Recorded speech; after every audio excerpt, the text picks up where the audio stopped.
오늘 하나님께서 우리에게 주신 말씀은 요한복음 18장 17절에서 27절까지입니다. 요한복음 18장 17절에서 27절까지 찾으셔서 함께 교독하겠습니다.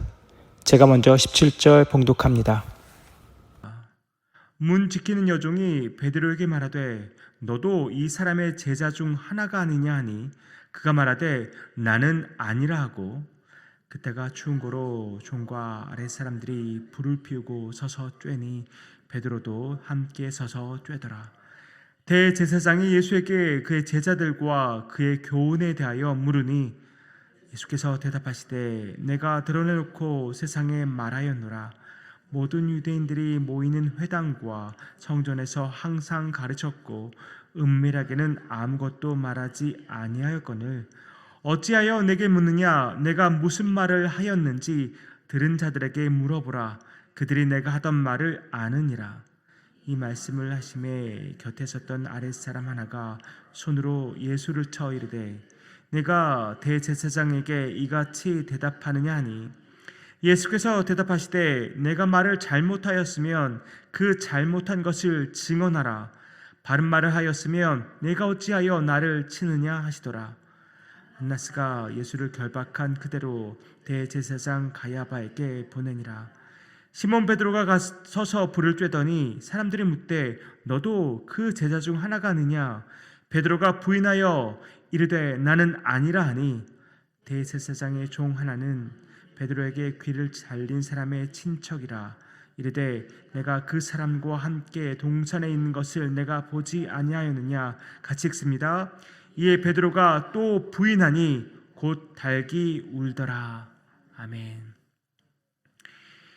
오늘 베드로가 예수님을 부인하는 장면은 교회를 좀 다닌 사람들이라면 너무나도 잘 아는 이야기입니다. 심지어 이 이야기는 요한복음뿐만 아니라 마태, 마가, 누가복음, 사복음서 전체에 등장하는 이야기이기도 합니다. 사복음서 모두에 이 이야기가 나왔다는 것은 그만큼 중요하다는 이야기일 텐데요. 각 구절들을 각 성경별로 살펴보면 큰 맥락은 같지만 강조하는 포인트들이 조금 다른 것을 보게 됩니다. 그래서 어느 복음서에는 이러한 말이 나와 있지만 다른 복음서에는 그 말이 나와 있지 않기도 합니다. 일례로 마태, 마가, 누가복음을 보면 닭이 울자 베드로가 심히 통곡하였더라 아니면 울었더라 라는 표현을 쓰고 있지만 요한복음에서는 그냥 닭이 울더라 라고 이야기를 마치고 있는 것을 보게 됩니다.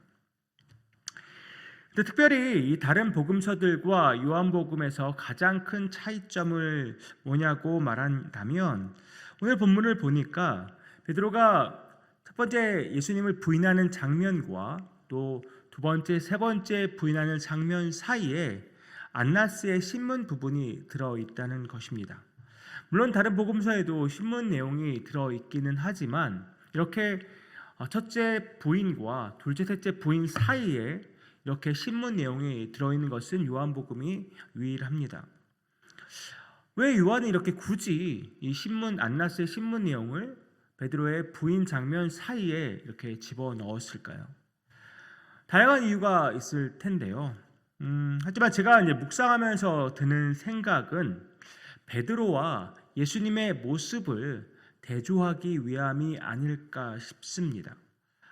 두 사람 모두 사람들에게 질문을 받습니다. 그러나 대답하는 두 사람의 태도는 전혀 다릅니다. 베드로는 비굴하게 거짓을 말하고 있고 예수님은 당당하게 진실을 말하고 계십니다. 여러분, 베드로가 어떤 사람이었습니까?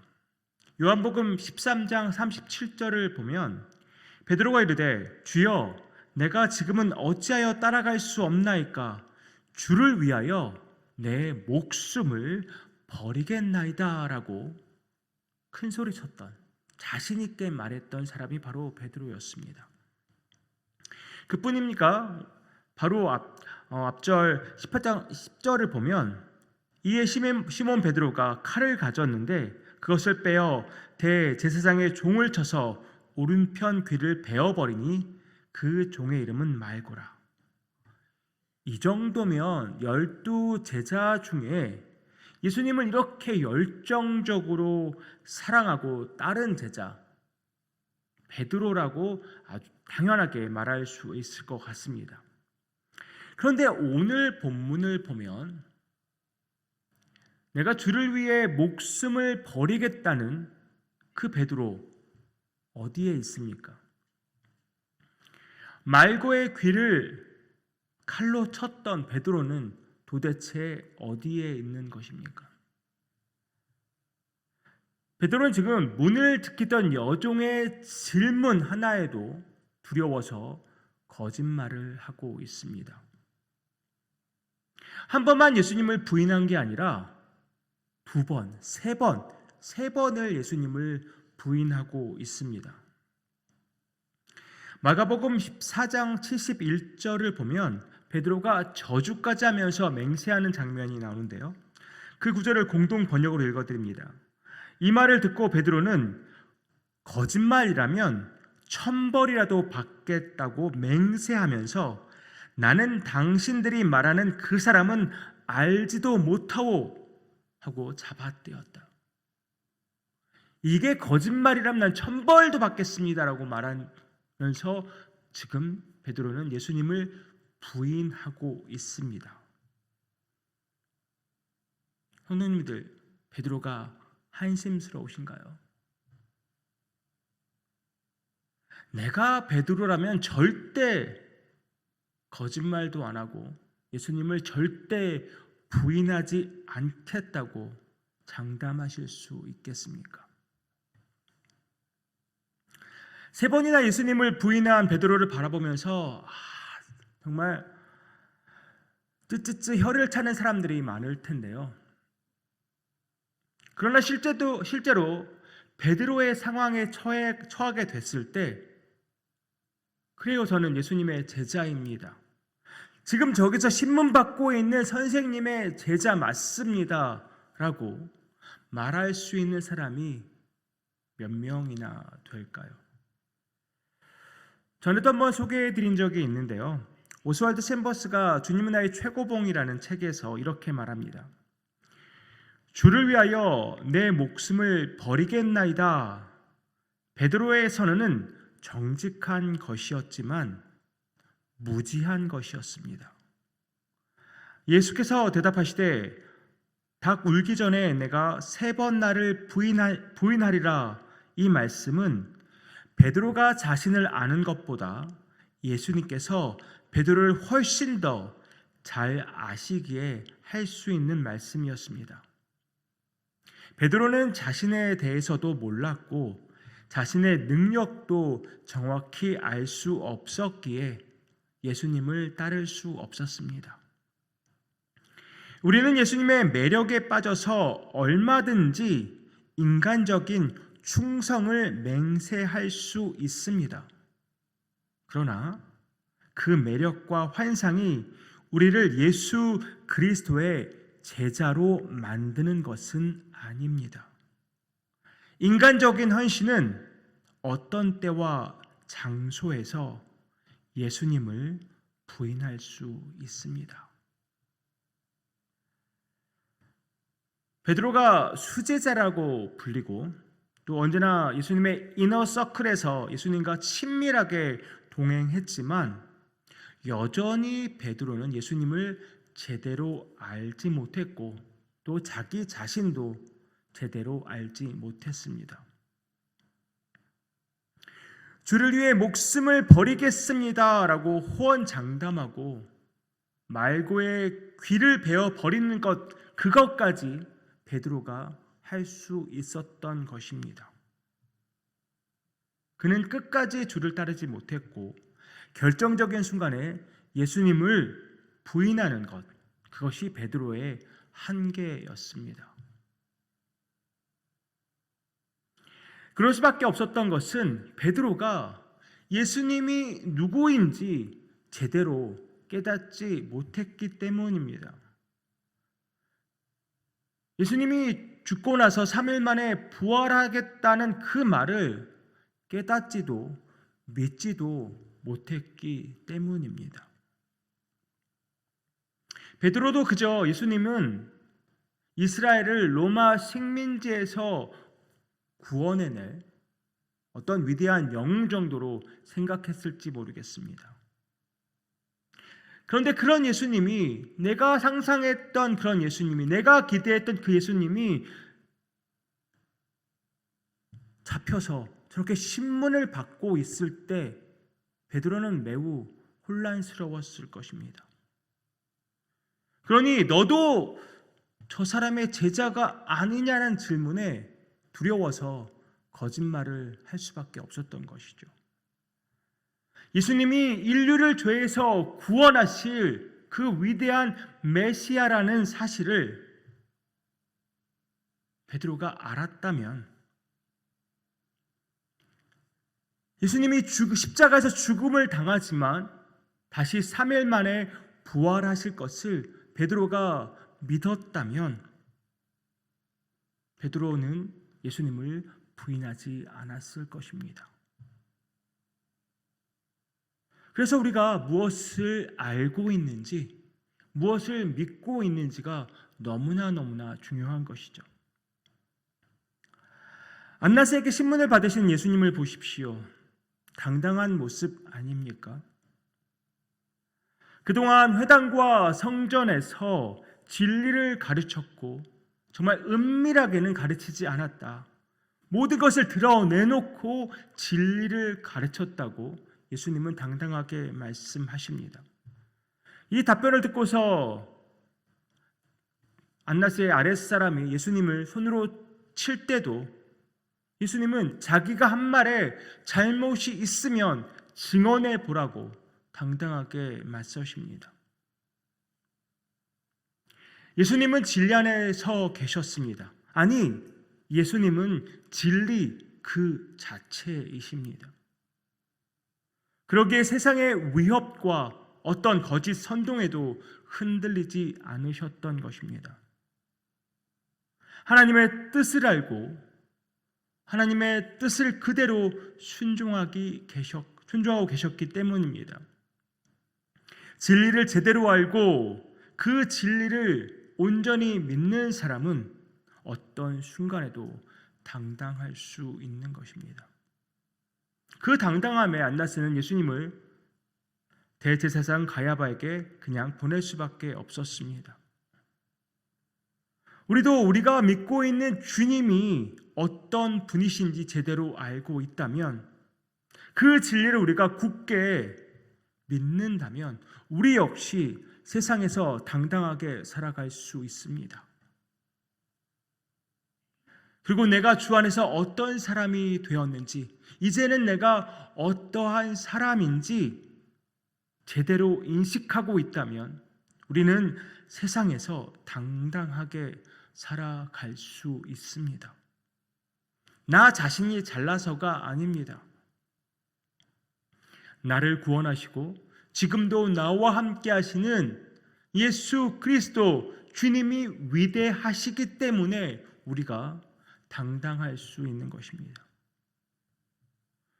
물론 주님을 알아가는 과정은 아직도 멀고 먼 과정입니다. 하지만 알아가면 알아갈수록 그것이 우리에게 큰 힘이 됩니다. 예수님을 3번 부인하면서 비겁한 모습을 보였던 베드로는 부활한 예수님을 만나고서 변화되었습니다. 실제로 주님을 위해서 목숨을 버리면서 생을 마감했습니다. 그가 쓴 베드로후서는 로마에서 순교하기 직전에 쓴 편지라고 할 수 있는데요. 그 베드로서의 마지막 구절인 베드로서 3장 18절에서 베드로가 이렇게 말합니다. 오직 우리 주 곧 구주 예수 그리스도의 은혜와 그를 아는 지식에서 자라가라 라고 말합니다. 왜 베드로가 그렇게 말했겠습니까?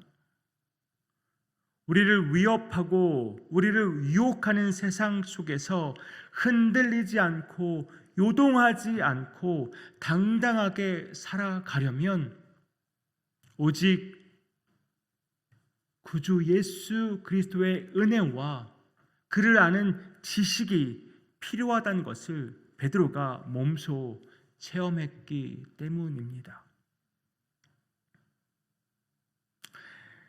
사랑하는 성도님들, 세상에서 누군가가 당신 크리스찬 맞습니까? 당신 예수님의 제자 맞습니까? 라고 물으면 네, 저 크리스찬 맞습니다. 네, 저 예수님의 제자 맞습니다. 이렇게 당당하게 말하고 싶지 않으십니까? 이전의 뜨거운 마음, 그 열정만으로, 내가 이전에 그래 했다는 그 사실만으로 오늘을 살아갈 수는 없습니다.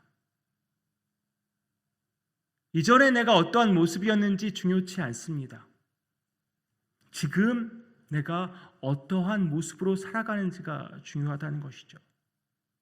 이전보다는 지금이, 지금보다는 나중이 더욱더 예수 그리스도 안에서의 풍성한 은혜를 누리고 또 예수 그리스도를 아는 지식이 더욱더 넘쳐나는 삶을 살 때 우리에게 시련을 주고 우리를 시험하며 우리를 넘어뜨리려고 유혹하는 이 세상 속에서 우리가 당당하게 살아갈 수 있는 것입니다. 그렇게 주님의 은혜를 진심으로 사모하는 저와 여러분 되기를 소망합니다. 주님을 더욱더 알아가고자 이전보다 더 주님과 친밀한 교제를 나누려고 애쓰는 저와 여러분 되기를 소망합니다. 말씀 앞으로 나아가고 기도의 자리로 나아가서 주님을 아는 지식이 깊어지고 깊어진 만큼 더욱더 풍성한 은혜를 누리는 저와 여러분 되기를 소망합니다. 그래서 오늘도 세상에서 주의 자녀로, 주의 제자로 당당하게 세상을 살아가는 우리 모두 되기를 주님의 이름으로 축복합니다. 기도하겠습니다. 아버지 하나님, 베드로의 비겁한 모습이 혹 우리의 모습은 아닙니까? 예수님께 헌신을 다짐하고 또 다짐하면서 살아가지만 실제로 정말 결정적인 순간에는 꼬리를 내리고 비겁한 모습을 보이는 것이 혹 우리의 모습은 아닙니까? 주님, 더욱더 주님을 알기 원하고 주님의 풍성한 은혜 안에 거하기 원합니다. 그리하여서 참으로 주님의 자녀로, 주님의 제자로 온전한 삶, 세상 속에서 당당한 삶 살아가는 우리 모두 되기 원합니다. 주님 함께하여 주시옵소서. 주님 앞으로 나아가면 나아갈수록 더욱더 주님을 알려주시고 깨닫게 하시고 또 우리 안에 믿음을 더하여 주셔서 그 진리 안에 온전히 서서 그 진리를 붙잡고 오늘도 세상 속에서 당당하게 살아가는 누장의 모든 권속들 되기 원합니다. 주여 은혜 베풀어 주시옵소서. 이 모든 말씀 예수님의 이름으로 기도하옵나이다. 아멘.